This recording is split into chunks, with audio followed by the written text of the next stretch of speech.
ગામડે જઈએ કોઈ પાટલાના નામે પણ આજે 1 2 5 રૂપિયા લખાવે છે. પશુઓના પણ પૈસા લખાવવામાં આવતા હતા. ઘરમાં રહેલી સાધન અને સંપત્તિના નામે પણ ભગવાનનો ભાગ કાઢવામાં આવતો હતો.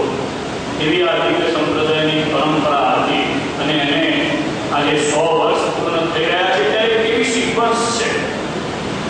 એક સમય એવો હતો કે અહીંયાના હરિભક્તે વડતાલમાં સેવા કરી હતી. વડતાલ દેશથી માઇગ્રેટ થઈને અહીંયા માત્ર ધંધાર્થે આવીને વસ્યા. તો પણ અક્ષર નિવાસી સદગુરુ શાસ્ત્રી સ્વામી કૃષ્ણજીવનદાસજી સ્વામીએ નેતૃત્વવાળાએ કેવો ઉપદેશ આપીને તૈયાર કર્યા, કેવા એ જીવનને જોડ્યા કે નરનારાયણ જેવા દેશમાં જઈને આપણે કમાઈએ તો પણ ત્યાં આપણું બધું જ મન જોડી રાખવું, તન મન અને ધનથી દેવને સમર્પિત કરવું. આજે 46 વર્ષ પહેલા હમણાં દિવસામાં જાહેરાત કરતા હતા બાલગુરુ મંડળની આવીને સ્થાપના કરી. સદગુરુ માયાવિકારી સ્વામી પણ જોડ્યા હતા, શાસ્ત્રી મહારાજ પણ જોડ્યા હતા. બાલગુરુ મંડળની સ્થાપના થઈ.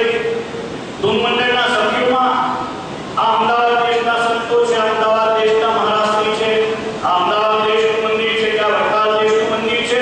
એવો રક્તિ ભાવ, અણુભાવ, ક્યાંય રંજ માત્ર ભેદ ભાવ નથી, વાળ કેટલી પણ ક્રેક નથી એ સત્સંગની અંદર. એ બતાવે છે કે આ સત્સંગ કલ્યાણના માર્ગે છે. અને એના પરિણામે ભગવાન પ્રસન્ન થયા. સાચા સંતોનો યોગ મળ્યો. સદગુરુ પીપી સ્વામી એમના મંડળે છેલ્લા 10 વર્ષથી અહીંયા જે કાર્ય કર્યું છે, સંતો જ્યારે ભગવાનને કેન્દ્રમાં રાખીને કાર્ય કરે છે, દેવને કેન્દ્રમાં રાખીને જ્યારે કાર્ય કરે છે, શ્રીજી મહારાજની બાંધેલી પરંપરા મુજબ જ્યારે કાર્ય કરે છે, ત્યારે બધું ભગવાન પૂરું કરે છે. જેતલપુરનો બીજો યજ્ઞ કરવાનો થયો તો મહારાજે આનંદાનંદ સ્વામી અને ગોવિંદાનંદ સ્વામીની જવાબદારી સોંપી. જવાબદારી સોંપી સાથે સાથે બધું નિયમ તૈયાર કરાવવાનું નક્કી કર્યું. મહારાજે નતુ ભટ્ટને બીજા બધાને કહ્યું, નાના ભાઈને, કે તમે કાગળ લઈને જાઓ અને સ્વામીને કહેજો કે આટલી આટલી સામગ્રી તૈયાર કરે. સામગ્રી તૈયાર કરવાની થઈ તો એનું લિસ્ટ આવ્યું. તો પહેલાના નંબરે ઘઉં લખેલા. ઘઉં કેટલા? તો કે 10,000 મણ ઘઉં આ યજ્ઞ માટે જોઈશે. 10,000 મણ ઘઉં. ને વાંચ્યા પછી તપાસ કરી વડતાલ મંદિરે 2,000 મણ ઘઉં તો આખા વર્ષના થાય છે. માંડ 2,000 મણ હોય તો વર્ષ પૂરું થઈ જાય. 10,000 મણ ઘઉં જેતલપુરના યજ્ઞ સેન્ટ્રલ યજ્ઞ કરવો હતો ત્યારે મહારાજે નક્કી કર્યા. નેમુમાં સંતોએ આવીને વાત કરી. હરિભક્તોએ કહ્યું, સ્વામી તમે ચિંતા ન કરશો, તમે જે ત્યાગ કર્યો છે ત્યાગના પરિણામે જ અમને ભગવાન તમે ઓળખાવ્યા છે, ભગવાનમાં અમને જોડ્યા છે, તો બધું સીધું થઈ જશે. સ્વામી અહીંયા શરૂઆતમાં વાત કરી પીપી સ્વામીએ. હરિભક્તોએ ફક્ત 15 મિનિટની સભાની અંદર, મીટિંગની અંદર આખા ઉત્સવનું બધું તૈયાર કરી દીધું. યજ્ઞના યજમાન થઈ ગયા, પત્રિકાના યજમાન થઈ ગયા, મનુભાઈ 3 દિવસના જમાડવાના યજમાન થઈ ગયા. ના પાડે પડી, છેલ્લો દિવસ તમે ના રાખશો. જેને શ્રીજી મહારાજને કરતા હતા, જેને સ્વામિનારાયણ ભગવાન પાસેથી મોક્ષ લેવાનું નક્કી કર્યું છે, આજે એ છેલ્લો છે એવું નક્કી કર્યું છે.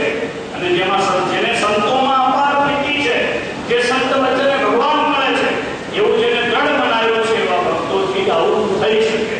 જેવું જેતલપુરના યજ્ઞમાં બન્યું હતું. આપણને આશ્ચર્ય થાય. સામુદેવ સરોવર છે, એ દેવ સરોવર જેટલું ભરાય એટલું તો ઘી ત્યાં ભેગું કરવામાં આવ્યું હતું અને ચંદ દિવસોમાં થઈ ગયું હતું.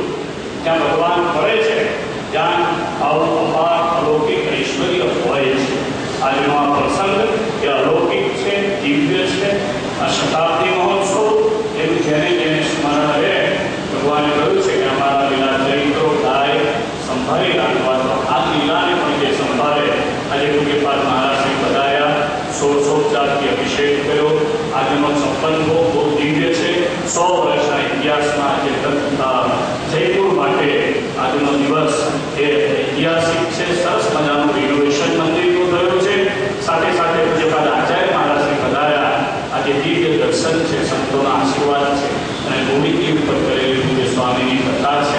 અને 8 સત્શાસ્ત્રોનું અહીંયાથી જે સમર્પણ કરવામાં આવ્યું છે, બધાને અર્પણ કરવામાં આવ્યું છે. એક ઐતિહાસિક પ્રસંગ છે. ભગવાનને પ્રાર્થના કરું છું કે આ દિવ્ય પ્રસંગે જેને જેને પણ ભગવાનના ઐશ્વર્યને માન્યું છે, તમામ ભગવાનના નામના અધિકારી બને, ભગવાનની ધર્મ કરુણાની ભક્તિની સૌ પામે જેને જેને જે ભાવથી સેવા કરી છે. ગોવિંદજી ભગવાન શ્રી